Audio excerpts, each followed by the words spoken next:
exposure. That's why. Or can you bring some? Anyways, well, thank you for coming. Who can raise their hand for those who were here for the previous two? Who were here for one? Okay. Those who were here for at least one and haven't been for three, have you guys completely saw the videos of the other ones, or? Yeah. No? Yeah. Okay. Thank you. We just got the videos. You saw the videos? No, we just got it. Just got it? Oh, okay. Well, we're not gonna review everything that we talked for the first parts, but I'm gonna do kind of conclude what we talked about. So in the first part, I talked about how the British came to Palestine, created this term called Palestine. World War I ended. We talked about the interest of British on this territory to save the Suez Canal. Prior World War I, the British held the Sinai Peninsula, which already kept the Suez Canal safe. But Are you talking to me? yes, Yeah. you can hear me. Yeah. But the Ottoman Empire declared jihad, and they wanted to capture all the territory of Palestine in order to save their Suez Canal. Then in the second part, we talked about the fact that to manage to even conquer this territory, they had to cooperate with the Arab side and the Jewish side. They both promised them promises. They basically sang the same horse for two different people. Actually three, because then we got the French involved as well. And then empires care first and foremost about their interests and the interest of their other empires who they're close to each other in Europe. And they managed to do their own agreements with French, not considering at all what they promised for the Jews and the Arabs in the territory. And then they kind of came to different arrangements. And then we suddenly, after World War I, due to those decisions of the British and the plans that they made behind the back with the French, they created new countries and started giving them to Arabs later in order to shut them down. And because they promised them at the beginning different promises, then they gave them different territories. Those imaginary lines that they drew created later on real created on countries and eventually created real identities like Iraq, Jordan. All those are how do you say, not real, handmade, made up boundaries, and that's what created this territory that we call Palestine that we know today. And Jews and Arabs were fighting, knew that this is a new arena. Okay, this was the first topic. So this is a disclaimer, as you saw. We're going to see testimonies of Pillars of Fire, which it's a documentary that was filmed in 1980s. We're going to see many people who were actually taking an active part during the British Mandate. They're going to testify here, some of them Israeli, Arabs, British. And we're going to see some interviews with professors from series that's called The Birth of Conflict, that I'm taking a lot of part. And also some voiceovers, protocols of Hill Commission that we talked about, and some others. So interviews of professors, testimonies from Pillars of Fire, and some voiceovers. So in this part, we're going to talk about fallen empires. How could it be that a British Empire, who at the eve of World War I, where the empire that some people say that the sun never never sat on. How could it be that after World War II, when they actually won, they were in the alliance that actually won, this empire fell down, and we care about it because they also held Palestine, and how it's all happened, and what it brought to. So again, we have the timeline here to help me keep in track. This hopefully I'm not going to have any typos. Last time I had 1339 instead of 1390. So hopefully we won't have this time. But this timeline helps me also track and help us track on the events. So 1939, World War II break out. We talked in the previous part that the British understood after many committees that they made and after the Arab Revolt that the British, their existence in Palestine is a big mistake, and there are more disadvantages than advantages. Holding this territory meant they lose a lot of British soldiers from the Arab Revolt. And they never thought that when they're going to capture Palestine, they're going to deal with those things. For them, it was supposed to be a quiet zone where they can draft soldiers or serve the British interest, but never thought that it will be kind of another war zone for them. So World War II breaks. So before that, as we said, that they realized that it was a mistake. They wanted to get out, but then World War breaks out, and they have no choice but to extend their mandate for at least another decade, because first and foremost they care about their own interest, and they know they have to hold this territory for a couple reasons. And they have no choice but to. So, as I said, the British extend their mandates. Meanwhile, the Arab status in Palestine is left shattered. I'm reminding you, we talked about it a couple minutes ago. The Arab Revolt, they tried to revolt against the British a couple times. The British tried to shut them down a couple times. The British lost soldiers, but more the Arabs. Many Arab towns were pretty much annihilated. And the Arabs suffered a lot because of many bad leadership mistakes from their side that was manifested by the death of a lot of Palestinians.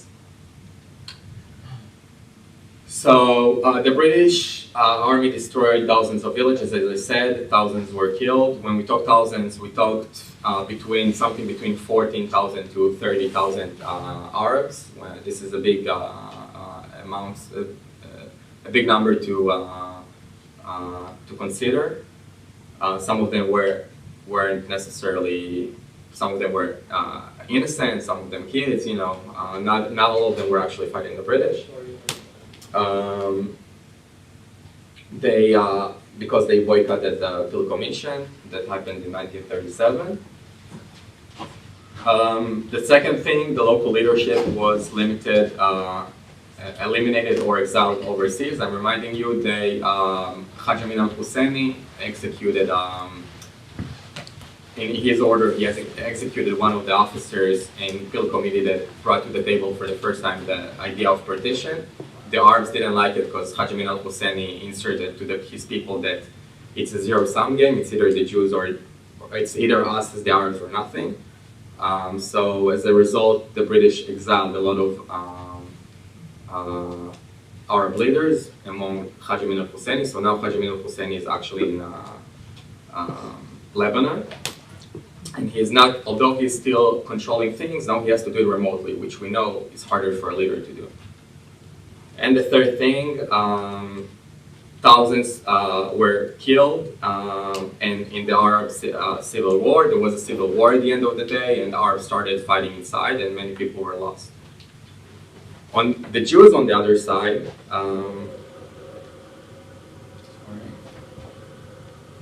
the Jews on the other side were thriving on their 1930s, and let's watch how much they were. אם אנחנו מדברים על מה קרה ליישוב היהודי בזמן המרד הערבי, אז אם היישוב הערבי התרסק, היישוב היהודי טיפס. מדוע? זה היכולת להבין מה אני צריך לעשות למען קידום האינטרס שלי.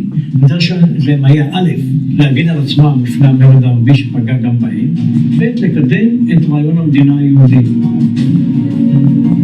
צריך להבין שהמרד הערבי הוליד שיתוף פעולה מאוד הדוק עם הבריטים. מבחינת היישוב, התקופה הזו של המרד הערבי, במידה מסוימת אפשר להגיד מאז יצא מתוק, היה כל העניין הזה של התיישבות מואצת והתחזקות הכוח המגן או הכוח הצבאי של היישוב.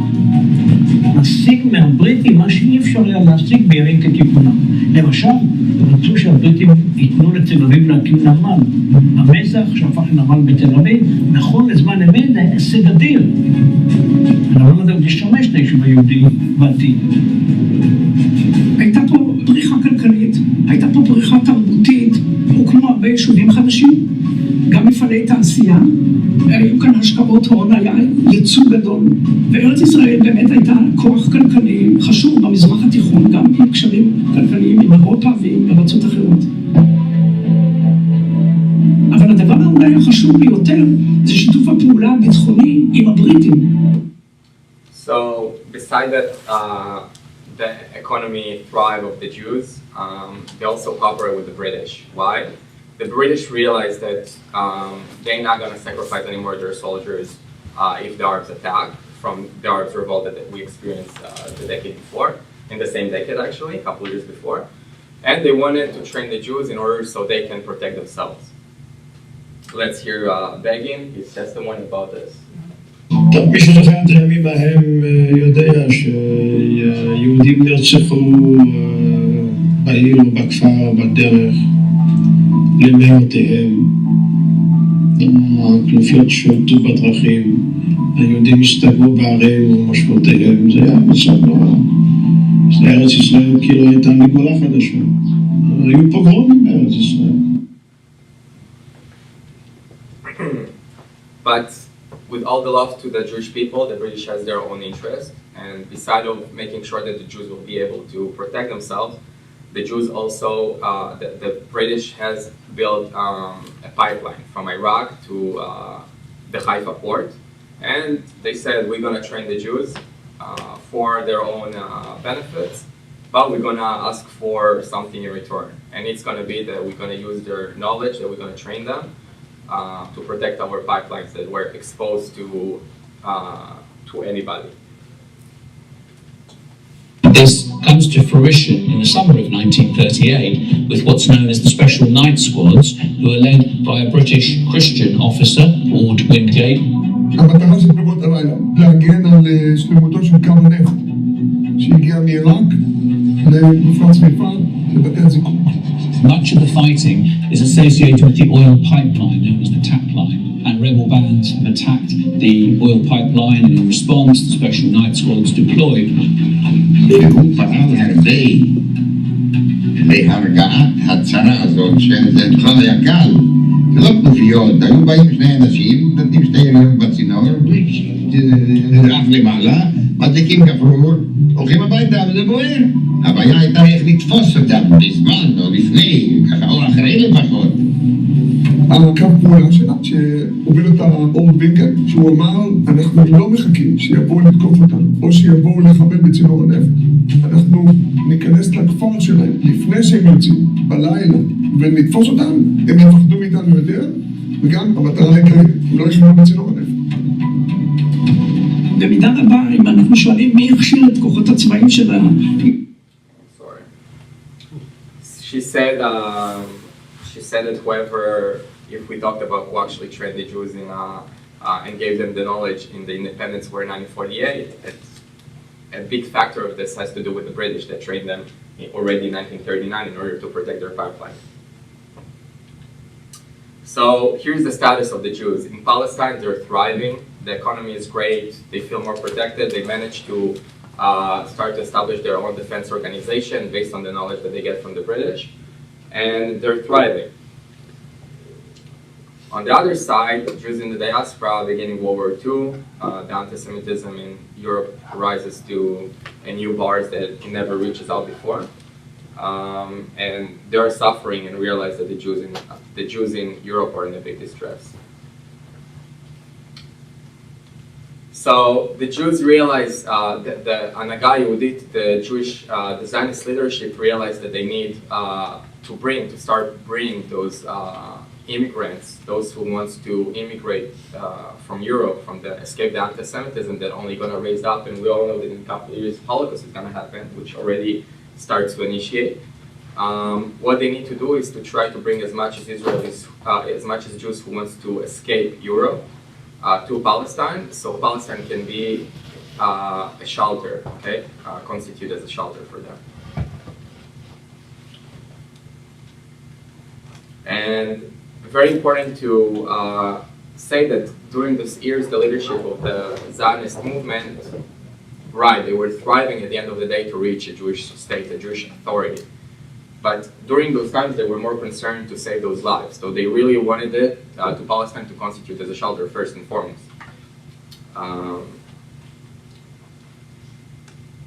And as we talked last time, during those years, the Jewish immigration thrived. Okay, we talked about in the previous ones. If at the beginning of this decade, the Zionist idea looked like a huge failure and a bad idea, 40%, more than 40% of Jews who came during those years came during 40% of in 1939, 40% of the population in Palestine was immigrated by Jews during those years because of the raising of the anti-Semitism.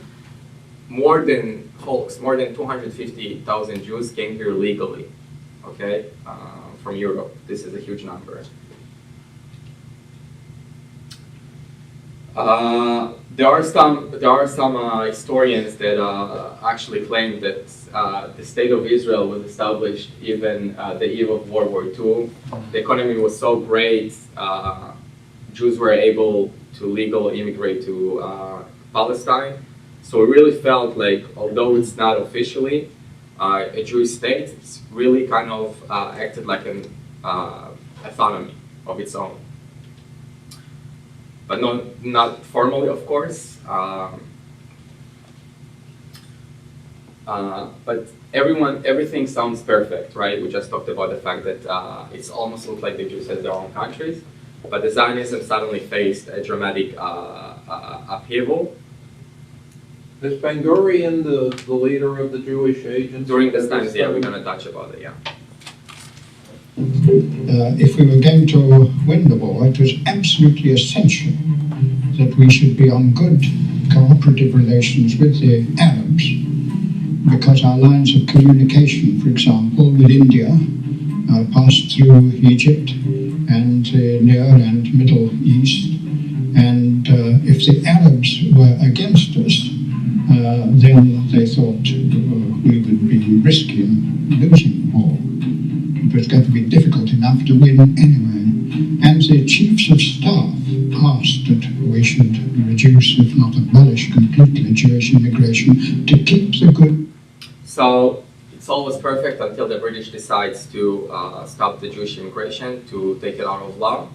September 1939, World War II breaks out, and as you just heard, they were, although the British knew that the Arabs not in their favor, they wanted to start put some immigration restrictions on the Jews to calm down the Arabs, in a fear that the Arabs will make another jihad to attack. They will try to attack the British. If last time they helped the British get this territory from the Ottoman Empire, now they're scared that the Arabs will do the same to them and will cooperate with the Nazis. So they said, okay, well, first and foremost, we know that the Arabs are not that we not necessarily can trust them. So let's show them before they even think about something, put some restrictions on the Jews, so it might calm them down, to show that them we're not specifically in favor of the Jews. So that was the idea behind it. The British in September 1939, when war breaks out over Poland, are in a very difficult position, and Palestine becomes a base area for the British Army in the Middle East. Both the British Army fighting in North Africa against the Italians and the Germans, but it's also a key base area for the British to deploy. So Palestine is a pivot area for the British Army in the Second World War, helping the British to control the strategic crossroads that is the Middle East, and that represents a big part of Britain's effort to win the war. Something that happened, so although they limited the immigration of Jews, they did not do the same thing for the Arabs. Now, right, most of the Arabs are now living in Europe. They didn't have to immigrate through the sea, but many Arabs started to immigrating to Palestine through the land from the Arab neighbors' countries. And the unfortunate part is that although we had a lot of restrictions on the Jewish side, basically it's illegal anymore to have a Jewish immigration, the British didn't have any records of how many people Arabs came to Palestine during this time. So there was another trend of Arabs who are coming to Palestine, but there was no records about that. So we don't really know how many Arabs were actually coming during this time to Palestine. Yes. Why was there an influx of Arabs? Because the land became more built up. So they are. Yes, I mean the economy thrives mainly because of the Jews, but they didn't really care. It's opening new opportunities for jobs for the Arabs as well. Many Arabs for and also not an economical reason, also because of safety. They felt that the British started giving the territory around them for Arabs, for our Arab leader to shut them down.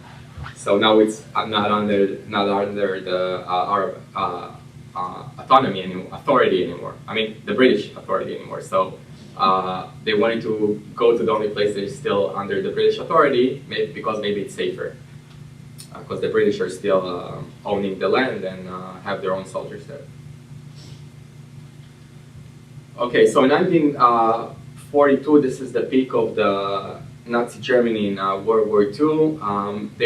Nazis were able to actually, they started spreading to the West Europe, and they're about, if not already, what's the word? Invaded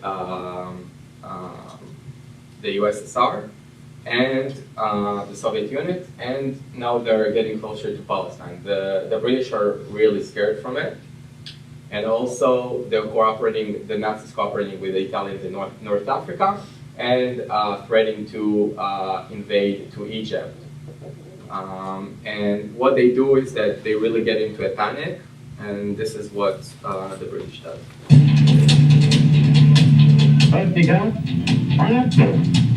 The purpose of the training was in the latest forms of explosives, and I was finally on demolition work on explosives, in use of weapons such as the stem that was coming in, and grenades. It was really as commando troops they were being trained, and to sabotage. So the British are starting to train, again, the Jewish people who were already trained a little bit right before the war started with the pipeline. They already trust the Jews, they train them, they speak. The Jews are already trained at this point, and they train them more in order to help them in case of the Nazis will invade Palestine, so to fight alongside with the British.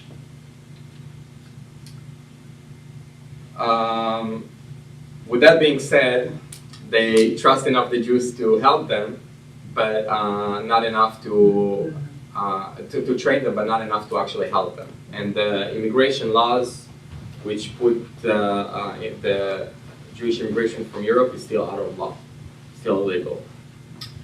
And during this time, the Jewish Yeshuv was in a big dilemma. The leaders of the Jewish Yeshuv thought, okay, on the one hand, we are being trained by the British, where we get some knowledge, which we afterwards apply to our Jewish organization that protect the Jewish Yeshuv. But with that being said, they are still not coming towards us and for our favor. And there are many Jews who are shouting to immigrate Europe, escape Europe, and immigrate to Palestine in order to save their life. And Ben Gurion, as a good student of Chaim Weizmann, came with the sentence, this phrase that me specifically in high school, I don't think there's a student in the high school, in the Israeli education system in high school that doesn't know the sentence, this phrase. So Ben Gurion says, we shall fight the white paper as if there's no Hitler, and Hitler if there's no white paper. So basically, the Jews are still doing their own thing against the British, as much as they're helping the British, because they realize that the other side, to help the other alliance, the Nazis, is much worse. So as you guys can read here, so the British dismay, even though the white paper answered the Palestinians' demands of limiting the Jewish immigration, the Palestinians were still gathered them as an enemy, regarded them. So the Palestinians still saw the British people as their enemy, right? We see a trend of the British people are trying to calm us down, but the Arabs perceive it differently. The Arabs sees them as someone who, okay, does something for now, and maybe they're still cooperating with the Jews, because we see how much they trust the Jews and they train them in case of British invasion. So the Arabs don't perceive the actions that the British Empire does in order for their benefit is actually benefits, and they still perceive the British as an enemy for them. وقدمت الحكومة البريطانية وثيقة اسمها وثيقة الكتاب الأبيض، وهذا الكتاب الأبيض من أكثر النواحي كان لمصلحة القضية الفلسطينية العربية، ولم يكن لمصلحة الصهيونية والقضية اليهودية. ومع الأسف المسيطر كان في ذلك الوقت هو سماحة مفتي فلسطين، ورفض هذا الكتاب. So Haj Amin al-Husseini, we talked about him, although he was expelled because of the, he was pretty much executed because of the, not executed, how do you say? Exiled, yeah, but I'm looking for a different word. Executed might have been better. Yeah, I know.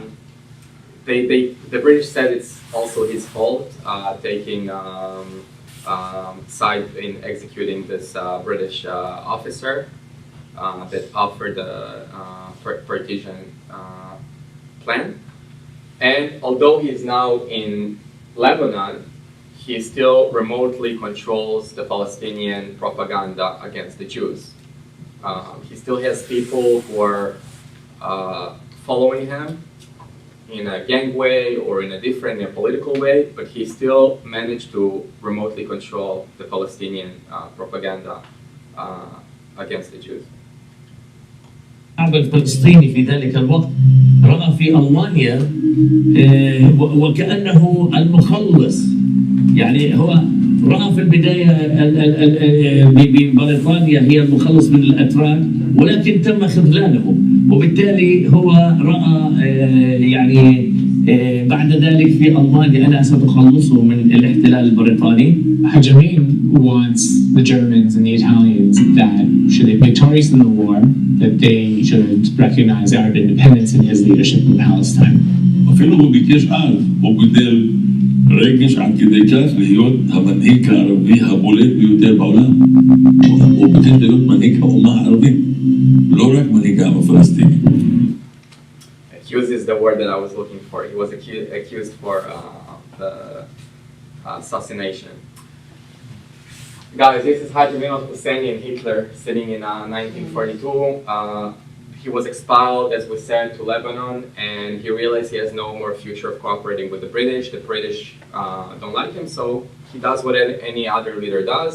If one side doesn't work, he goes to the other side. And he tried to foster relationship with Hitler.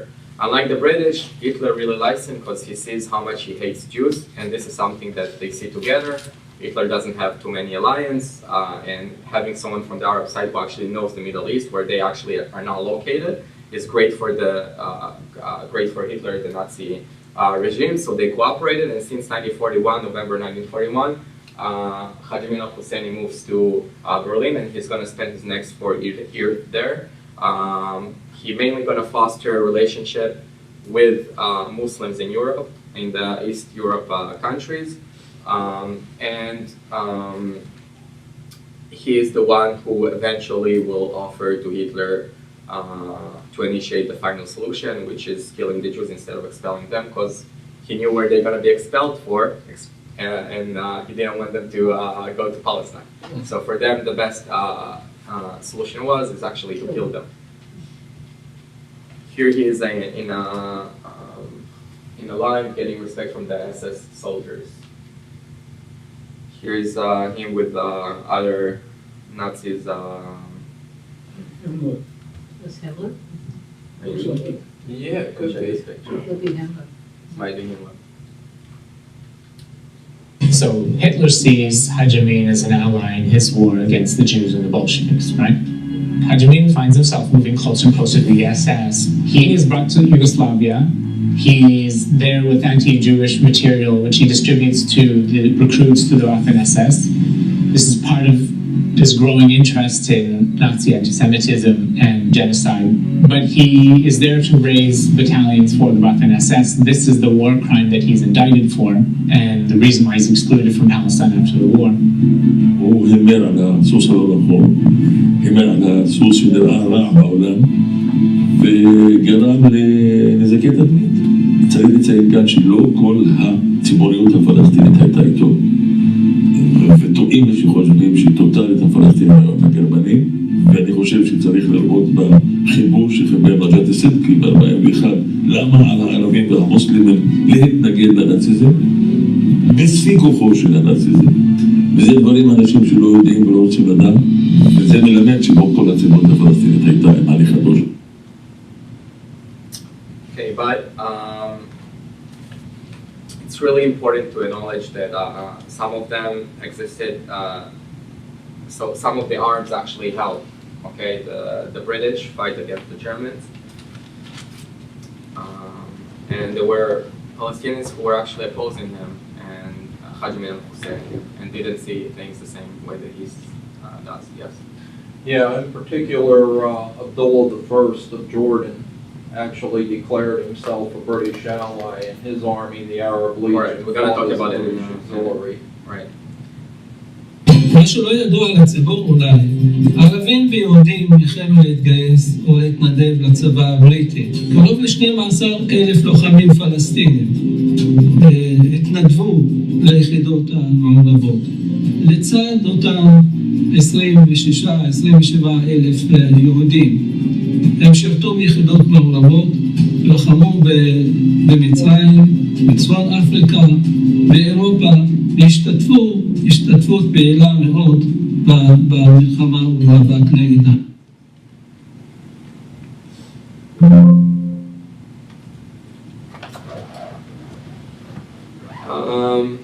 So World War II ends. Most of Europe is destroyed. The British Alliance were actually winning the war, but they suffer with a lot of damage, financial damage. The war cost a lot of money. It's their second war in a couple of previous centuries. And the British might recalculate their priorities. More than 65 million people got killed during the World War II. Among them, I'm sure all of you guys know, 6 million Jews. Important thing to note that although the British won the war, something have changed. The war has become a different war after World War II. And British found themselves that they're being pushed aside. They're not more in the center as they were used to be before. The one who take their place is the United States of America, mainly the U.S. and on the west, on the eastern wall, Russia. Back in the day, it's the Soviet Union. Those are the new players in the world, and this new arrangement puts British not as one of the major players anymore. העולם השתנה. הכל התהפך אחרי מלחמת העולם השנייה. הפך במזרח כמו מערב, הסובייטים מול האמריקאים, האנגלים כבר בכלל בצד, הם לא חשובים, זה כבר לא אימפריה. כשנגמרה המלחמה בספטמבר 1945, בריטניה הייתה אימפריה מנצחת אבל מובסת, כיוון שהכלכלה נהרסה בצורה דרמטית. היא מותשת. פוליטית, כלכלית, היא איננה יכולה יותר להחזיק את האימפריה. הבריטים מאבדים גובה. הייתה תקופה של התכנסות לתוך האינטרסים הפנימיים שלהם. ממשלת הלייבור, שלא במקרה עולה לשלטון בקיץ 1945, ובעצם אומרים, מה שמעניין אותנו עכשיו זה לא אימפריה. פרנסה, שיכון, חינוך. ובעצם בתהליך שהיה בו תערובת של אילוץ בכוונה, הם נאלצים לפרק את האימפריה.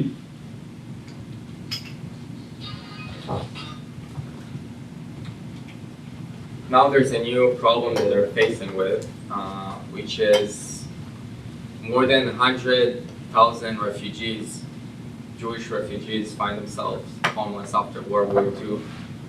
Many of them were surprised that most of them didn't make it alive, but those who did were surprised that when they came back home, there was no home. And some of the countries didn't want to find a solution for them to have another home. So the Jews are finding themselves in a new problem in Europe where there is more than 100,000 people who just survived the most horrifying thing they have ever experienced.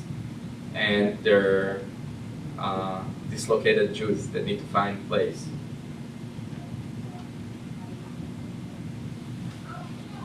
היהודים שהיו אמורים לבוא לארץ ישראל כבר לא היו בין החיים. מי שנותר זה אותם עקורים שבאנגלית נקראו displaced persons, כלומר אנשים שנעקרו ממקומות מגוריהם במהלך המלחמה.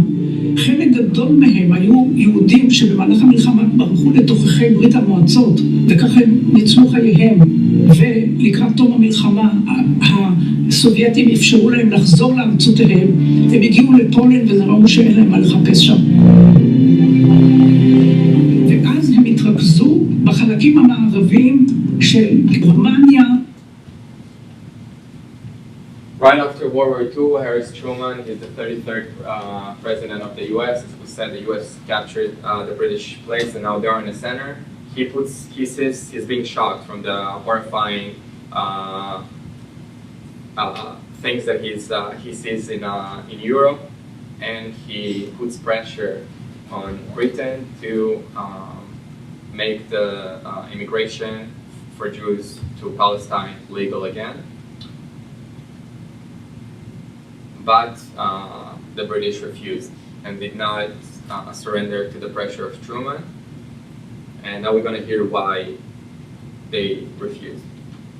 In fact, one of the things the war had been fought for was the right of Jews to live as equal citizens in every country in Europe. He saw the problem of the Jews in Europe, the problem of Palestine, as two separate compartments in his mind. On the other side, he believed that Britain's relations with the Arabs were of fundamental importance to Britain's foreign policy and to the security of the Western world. אם הפתרון הפוליטי היה לפי רוחו של בגין, כלומר המשכת שלטון בריטי בספר הלבן, זה היה סוף הציונות. אם לפי רוחנו, זה היה הצלת שארית הפליטה ותנופה חדשה להקמת מדינה יהודית. So, folks, this is where things started to be interesting. The Jews decided that they don't want to be the good kid, the silent kid that helps the side that who is having authority upon, and wish that one day they're going to cooperate back and reciprocate this to the Jewish favor. World War II ended. There, as I said, 100,000 immigrants, Holocaust immigrants, and the British still don't see the problem as they perceive it. So they decide to take action. During this time, the Jews already established the Haganah and the Palmach. They already carried the information that the British trained them before World War II and during World War II, and they started to take action with that and start to fight against the British.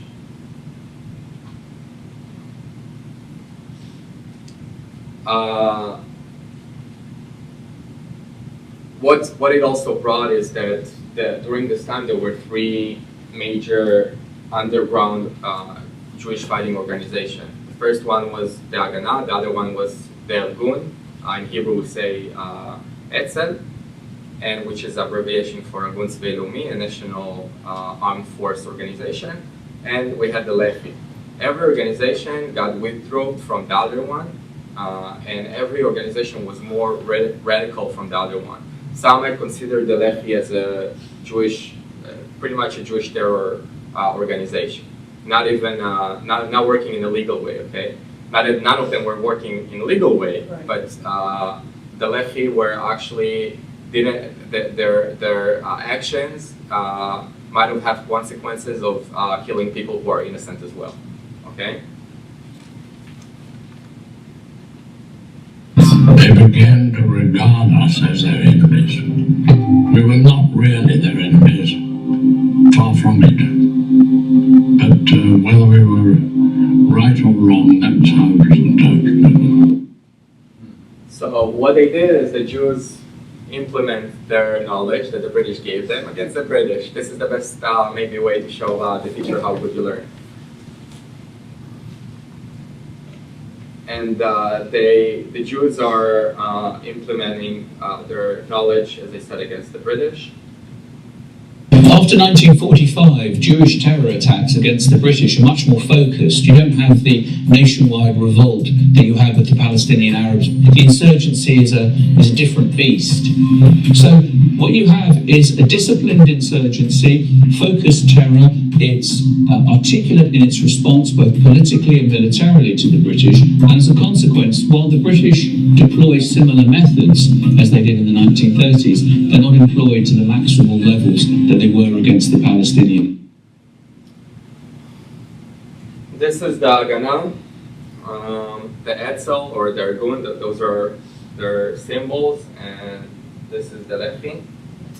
Every organization completely disagreed with the other one. Every underground Jewish organization over here didn't really like the other one. At some point in history during this decade of 1939 to 1948, before Israel was established, there were even some cases where every organization was snitching to the British of the leaders of the other side. Many were executed by others. Not too much, but they mainly did it by actually reporting to the British. And as you guys can see, only by the symbols of the organization, how much everyone is more radical than the other one. The Etzel, which is only the second organization that got withdrawn from the Haganah, already claimed that the Palestinian territory is not enough. They claim the territory of Jordan as well in their symbol. And the Lehi were even more radical than the Etzel. Those are people who were withdrawing from the Etzel and said the Etzel is not even radical enough, and we're not going to achieve our goals if we're going to follow up even the Etzel method. So the organization were pretty much hostile for each other. A fun fact, some of those fighters who were fighting for those organizations when they were still exist before the IDF was established, some of them don't talk with each other until this day because of the snitching and the report that they did to each other during the British Mandate. Some of them are not forgetting this until this day. If I'm not mistaken, two members of each of those groups will eventually become Israeli prime ministers. Yes, two of them. We had Ben-Gurion, which was the head of the Haganah. By the way, the Jewish Agency, which is the legal body that the British were, that the British saw as the body that represent the Jewish people, the Haganah was, the Jewish Agency was actually in charge of the Haganah. Okay, this was their execution branch. Some might not have agreed, and that's why they opened a different ones, and the Jewish Agency did not have control anymore on the Etzer or the Lehi. Those were independent organizations that were acting in their own autonomy.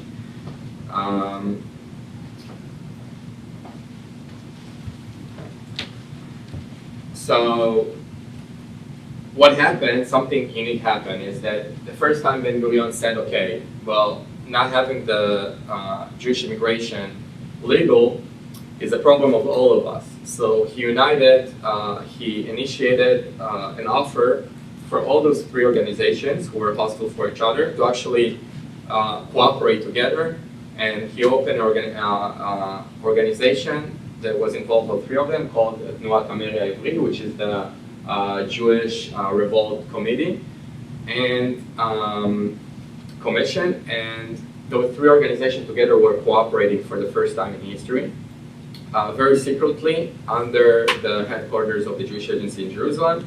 So during the day, the British thought this is a legitimized organization. During the night, they were all there, gathered together, and the Jewish Agency was not acting as legal immigration anymore. Of course, the British did not know that.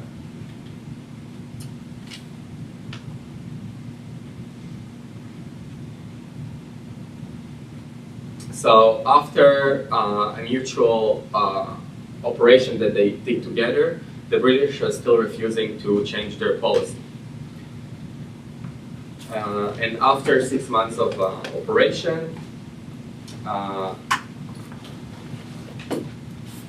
so So as I said, they invented the Mary retaliation.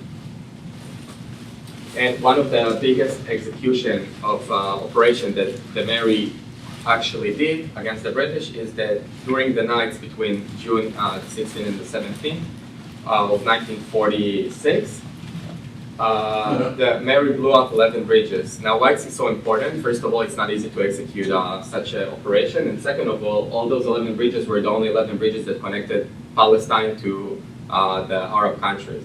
Okay, so this is basically how the British side were able to have trades or for their economy with Palestine and importing it to Britain or to Europe and make money. So this was a big deal for the British people. Then some of the Jewish leaders were sent to prison. Some of them were exiled to Cyprus, and it was a really great hit for the Jews. The Jews really suffered from that.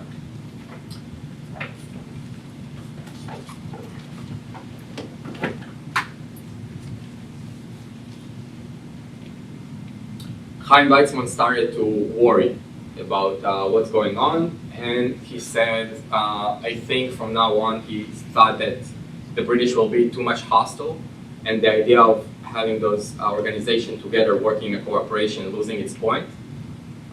So he was able to convince the Jewish Yishuv, the majority of the Jewish settlements in Israel, that in Palestine, that he is opposing to keep this cooperation. And he convinced, and the cooperation, the Mary organization was no more existed. ויצמן היה נתון בחרדה שמעשה ידיו טובעים בים, והדברים מתגלגלים להתנגשות בינינו בין השלטונות, אשר כתוצאה ממנה יפעילו אמצעים דרקוניים, דרסטיים, לרעוץ את היישוב, כיוון שאנחנו עברנו את הגבולות שהשלטון הבריטי במזרח התיכון יכול לשאת. So as I said, the Mary was demolished, but we like buts, right? Nothing really simple in history.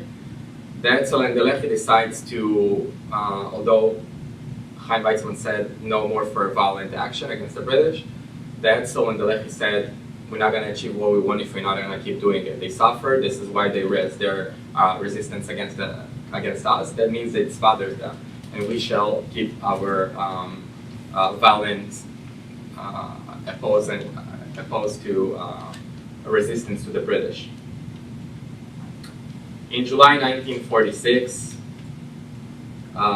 the Etzel people planned an explosives at the King's David Hotel in Jerusalem. This is where the headquarters of the British Mandate, other governmental offices, and also the offices of the British Army in Palestine were located in this hotel.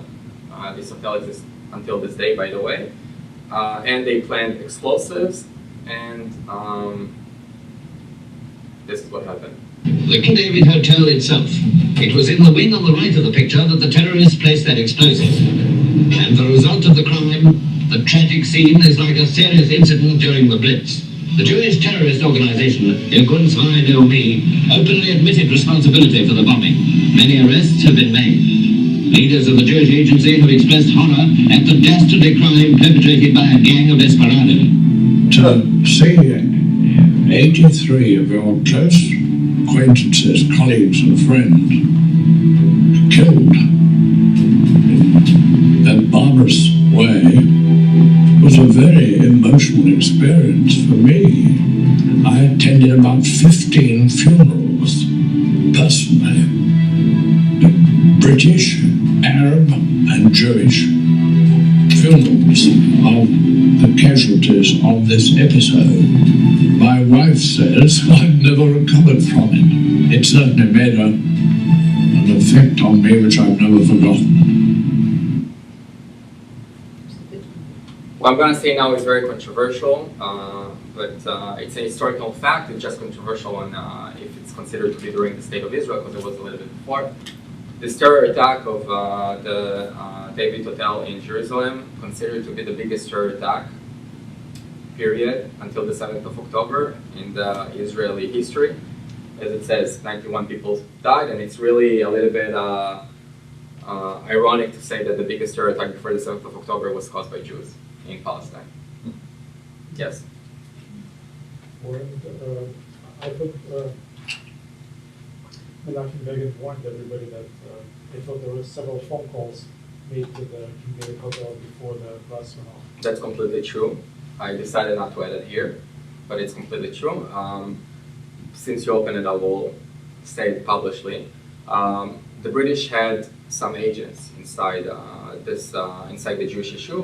One of them was the co-commander of the unit that actually executed this mission, and they were starting to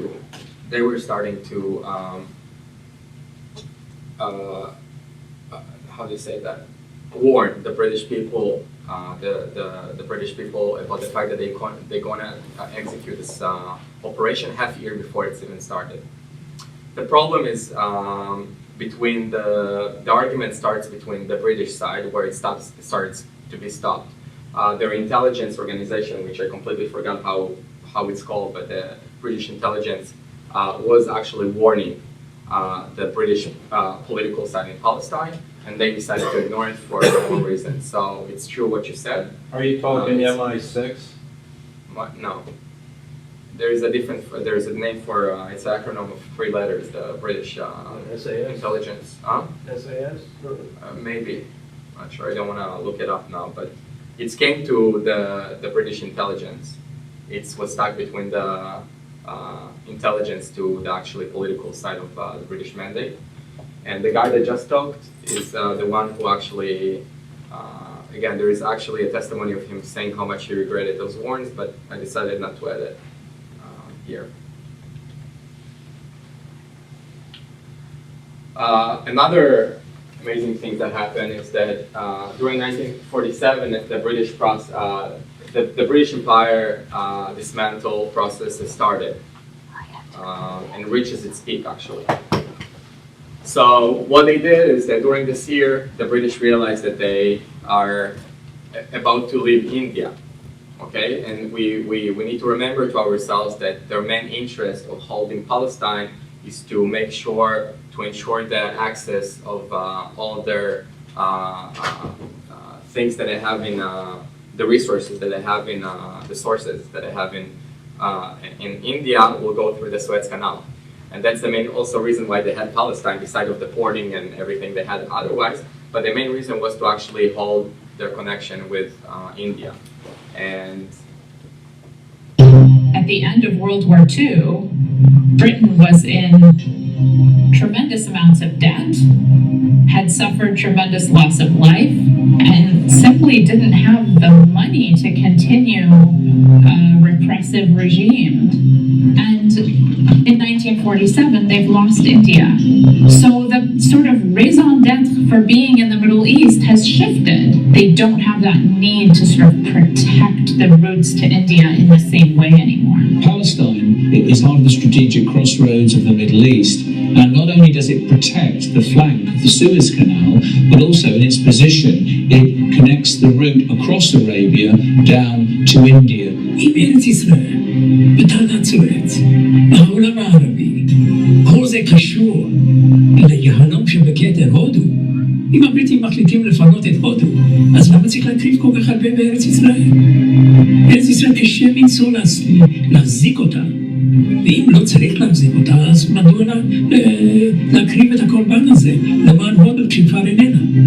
היה פעם ויכוח מי גירש את הבריטים מהארץ, האם זה העצר, לחי או ההגנה?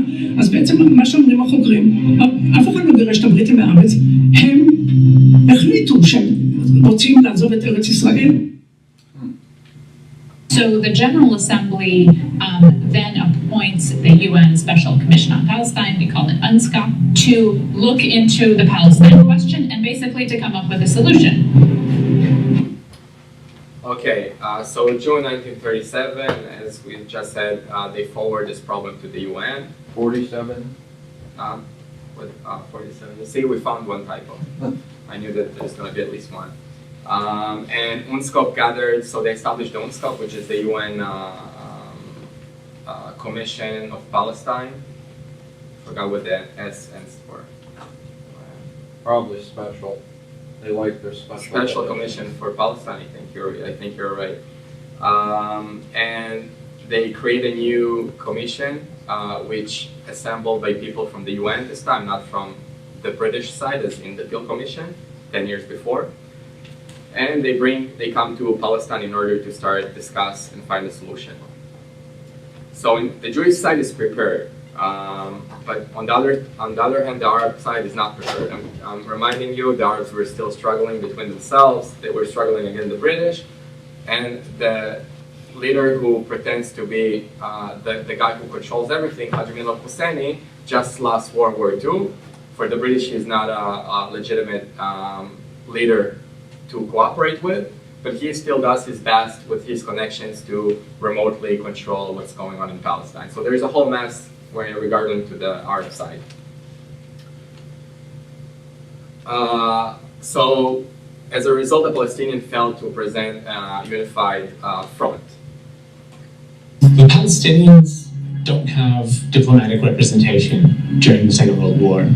Their leaders are scattered all over the world, and after the war, Husseini won't let go of the Palestinian movement.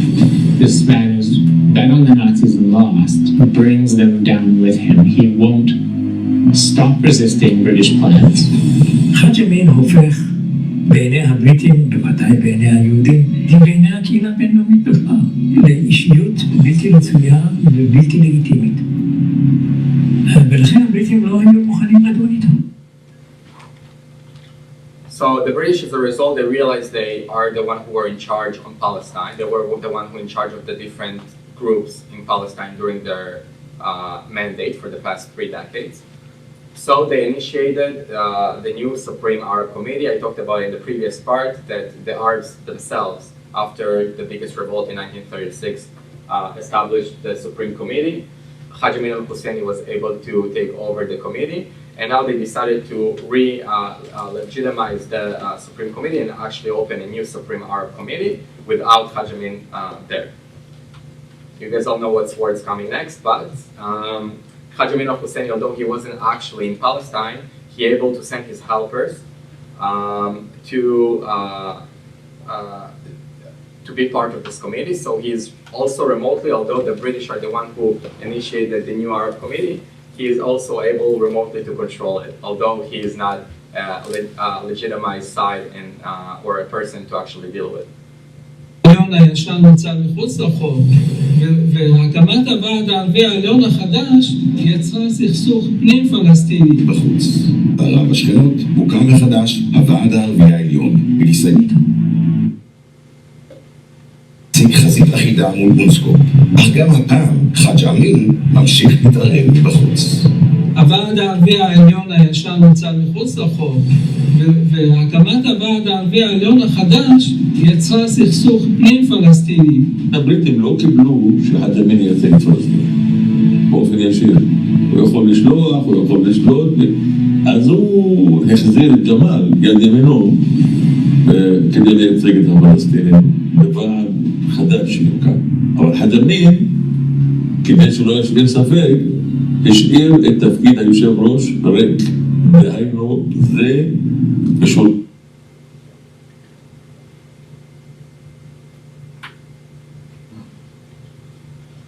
In June 1947, the UNSCOP arrived finally to Palestine and started to discuss with both sides and start to observe and understand who is against who and what's the problem, what's the main problem they need to find a solution for. It may be an unpleasant fact. We are here, and the Arabs are here, and thus we have to take them into account. Not only because there are 800,000 Arabs here, there are millions around us, and they also must take us Jews into account. We are also a fact, and it is a fact they will have to accept. The Jews are here, and they will come. With UNSCOP, we have the tremendous pressure of hundreds of thousands of displaced people and the Holocaust having happened. So they go to Europe, they go to Palestine, and while they're in Palestine, several several of the UNSCOP commissioners actually witnessed the ship Exodus, which was carrying about 4,500 Jewish refugees from Europe to Palestine. It's an illegal migration. These UNSCOP representatives witnessed the Exodus being forcibly evacuated, that British soldiers go onto the ship, forcibly remove Jews who are, in many cases, survivors of concentration camps, survivors of the war, bring them to land, and then they're forcing them back onto other boats to send them back to Europe, right? This is a public relations nightmare. נזדמן להם להימצא בארץ כאשר החיילים הבריטיים עלו על סיפון אותה אונייה והתחילו בכוח למנוע את עלייתם של העקורים האומללים הללו, פליטי השואה, על אדמת הארץ. During this time, as we saw the voiceover of Ben-Gurion during the committee of UNSCOP, during their visit in Palestine, the Jews are understanding it's not their best option right now. They not necessarily agree with a certain partition that might be offered in the future, but they don't really have another option. The Arab on the other side, besides the fact that they were struggling against themselves, they also all were in one way of not seeing a partition plan as a solution. And although they were very divided inside themselves, they were mainly united by saying we're really straightforward to the British. It's either us or them. So the UNSCOP couldn't really find a publicly united voice in the Arabs who are supporting the partition plan.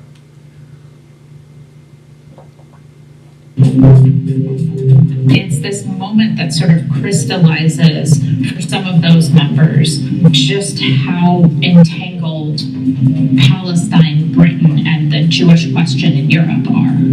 כלומר, החזיונות הללו הדגימו כמה שהפתרון הוא דחוף, במיוחד מה שראו בחיפה, הדגים את העובדה שהמשטר הבריטי כבר אין לו שום בסיס מוסרי, אפילו בסיס הגיוני, אין שום שיקול דעת בקיומו של המשטר הזה בצורה הזאת.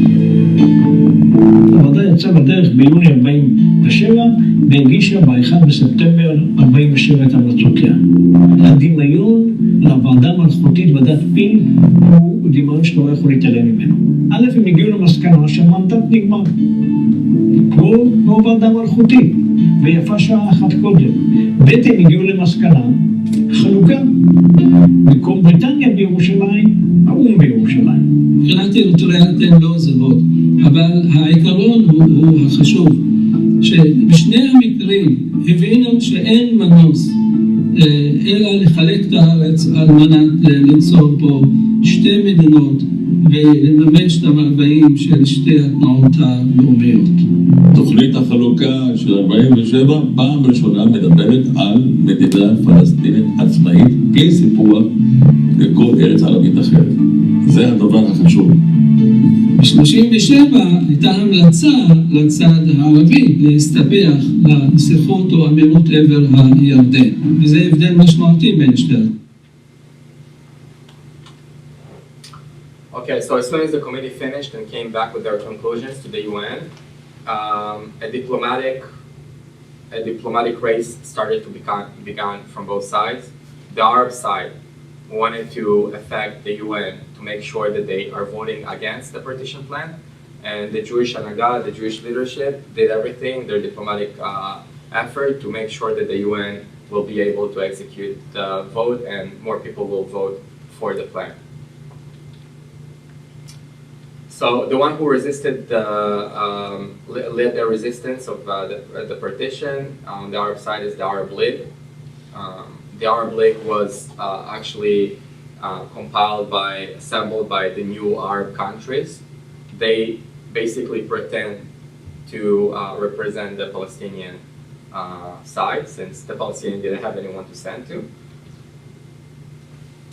And during this time, as you guys can read here, the Jewish side continued to hope that the Arabs would eventually agree to a proposed compromisation. And now we're going to see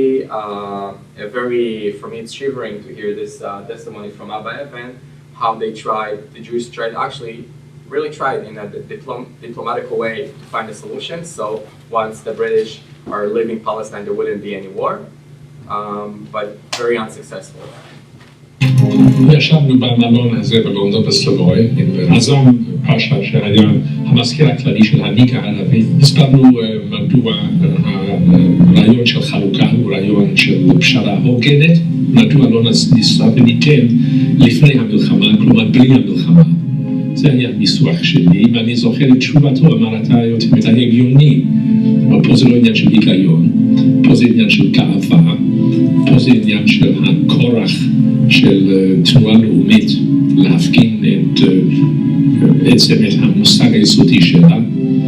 אני אומר לך בגילוי לב, אתם לא תשיגו את מדינתכם בלי מלחמה. אני זוכר כיצד שכובד המילים השפיע עליי לעומת הנימוס המעודן של התנהגותו. אני זוכר איך שהוא אמר, אנחנו ננסה להשמיד אתכם, אין אדוני רוצה עוד ספר תה. והניגוד בין הנימוס לבין התוכן המחליש לדברים עשה עליי רושם גדול ועמוק. אני נטיתי להאמין שמה שהוא אומר זה נכון, בכל מקרה הם ילחמו בנו. השאלה הייתה וילחמו בנו כשאנחנו בעלי נכס של הכרה בינלאומית או אם אנחנו... On November 29th, 1947, I'm sure you guys all know what happened. The UN gathered and the Assembly approved the partition proposal. The United States, yes, was also of the committee for Palestine. Or the top of Palestine say goes to Timothy. So, meanwhile, when the Jews were celebrating the approval of the UN, at the same time a civil war breaks out between the Arabs and the Jewish citizens of Palestine. החלטת האו"ם התקבלה ב-29 בנובמבר, כבר למחרת התחילו עימותים בין היהודים לערבים, ובעצם הראשונים שהתקיפו היו הערבים. השלב של מ-1 בדצמבר 2007 עד 15 במאי 48 זה סוג של מלחמת אזרחים, ששני העמים נשאו את האזרחות. האזרחות של מדינת המדינה. זאת הייתה מלחמה בין אנשים, אזרחים, ולא בין חיילים. זה היו בעיקר לוחמה בקווי התפר בערים המעורבות, כן? בעיקר באותו ירושלים, יפו, חיפה גם, צפת, טבריה, מלחמה על הצירים המרכזיים, צמתים, נקודות משלט. מבחינה דמוגרפית של אוכלוסייה, הערבים היו הרבה יותר, פי שניים מאשר היהודים, אבל מבחינת כוחות ואנשים מאומנים ובעלי נשק, הכוח של היהודים היה חזק יותר. התנועה הציונית הכינה את עצמה למלחמה, והיו תוכניות, ואני חושב שהפלסטינים לא היו מוכנים למלחמה. הם בגלל היעדר ההנהגה העיקרית הייתה בחו"ל. הדבר השני, הם חשבו שזה יחלוף כמו שחלפו המאורעות של 36-39. وأنا بذكر إن جمال حسيني قبل الحرب 48 أجى على البلاد تقريبا كمان تم رافض على إنه تقسيم وما تقسيم وشي رفض هذا الشيء. لو كنا وافق على التقسيم لكان ما صارش اللي صار معنا في المشاكل هذه. برضو جمال بذكر إنه قابل المندوب السامي وطلب منه المندوب السامي إنه يوافق على هذا الشيء ورفض. وكنا نحن نرفض وراهم ونقول ابدا لا يمكن كذا زي ما بده السعيد كذا. فهذه الآن طبعا الشعب الفلسطيني كثير من الشعب الفلسطيني من أفراد الشعب الفلسطيني يتندمون ويقولون يعني نحن كان من الأجدر بنا أن نكون واعيين ونقبل بقرار التقسيم. الآن يقولون ذلك، ولكن في ذلك الوقت أنت يجب أن تضع نفسك مكانهم في ذلك الوقت. كان من الصعب عليهم أن يقبلوا ذلك. So it was clear to everyone that as soon as the British gonna leave the mandate, the war is gonna break through. I mean, the war is already breaks through between the citizens of the British mandate. However, a moment before it's actually happened, something really interesting happened. A secret meeting took place in London where Bevin and King Abdallah had discussed their invasion plan to the Arab state. אם הפלסטינים הכריזו על מדינה, אז מי שיעמוד בראשה זה היה המופתי, זה שהיה עם היטלר.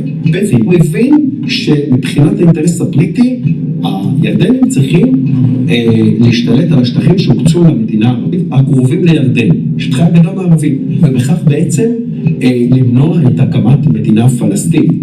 אבל הוא מוסיף התניה או הזהרה, שלא לפלוש לתוך המדינה היהודית, לקווים שהוקצו ליהודים. עבדאללה מבין את זה, ב-15 במאי הם כובשים את הגדה המערבית, ב-18 במאי כבר מקימים משטר צבאי ירדני, ולתוך השטח המדינה היהודית הם לא פלשו. הזרם השליט בליגה הערבית הוא שמנע את הקמתה של מדינה פלסטינית. עבדאללה לא היה מעוניין במדינה פלסטינית, ובריטניה לא הייתה מעוניינת במדינה פלסטינית, ולכן היא לא קמה. הוא כבש שטחים, אם היה רוצה שמדינה פלסטינית תקום, השטחים שנשארו בידיו אחרי 2008, היה צריך להקים שם מדינה פלסטינית. So, in May 13, 1948, 6 months following the UN decision on partition, the last British forces left Palestine. And this is a new era of a new century. הבריטים לא הצליחו לממש את כתב המנדט ולהקים כאן מדינה. הם גם לא הצליחו להקים שתי מדינות, כלומר לחנוך חלוקה. זהו שעבר כאן מדינה ליהודים וחלק מהארץ נלקח עדי עבר הירדן, כלומר זה כישלון. הנציב העליון האחרון כאן בפלסטיין קראו לו אלן קניגן. ביום חמישי, 13 במאי 1948, ערב סיום המנדט, בשעה 9 בערב, הגיע קניגן אל אולפן הרדיו בירושלים כדי לסגור את המנדט. Tomorrow at midnight, the final page of the history of the British mandate in Palestine is turned. On the morrow, a new chapter opens, and Palestine's history goes on. It is not my wish at this period of the British departure to turn back the pages and look at the past. In this respect, we are more than content to accept the judgment of history. I have never believed, and do not believe now, that the seed of agreement between Jew and Arab does not exist, even though in all of our efforts we have failed to find the soil in which it would germinate. Eventually, I am convinced that a solution of this problem is not to be reached through bullets or bombs.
Thank you, guys.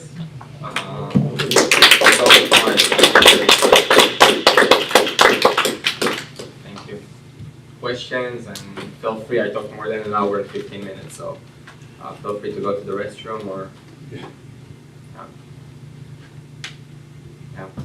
The Bevan Abdullah meeting, I understood, was matched by one between Golda Meir and Abdullah in secret that established the partition the way it ended up happening, with the Jordanians taking the West Bank and staying out of the Israeli territories. Is that what you've learned? We in high school we haven't learned anything about the secrets that happened under the surface. We did learn, as we know, that Jordan invaded as part of the Arab League after as soon as the war started, as soon as Ben-Gurion declared the establishment of Israel. And I wasn't necessarily, if I didn't do my research, I didn't know even about the meeting between Jordan and where it took place right before the independence war started. The Palestinians will call it the Nakba, the time when they lost their territory. An interesting sidelight of that was the British commander of the Jordanian army, a guy named Sir John Bagot Glubb Pasha, you might know him as, actually proposed not going so much into just the West Bank area. He wanted to drive his mostly armored car force all the way to the Mediterranean Sea, somewhere around Tel Aviv, and essentially cut Israel in half. Abdullah vetoed that plan, the king of Jordan, so that there might be an element of truth to there having been an arrangement made there. Militarily, that might have been disastrous for the young Israeli state if he'd have actually done what he wanted to. Yes. Many of the sources that I've read lay the problem of the people who left Israel, the Arabs who left Israel, on the Mufti, who told them effectively to leave and they will come back. Yeah, so the countries can occupy, the Arab League, yes, that's true. Okay, thank you guys. Thank you.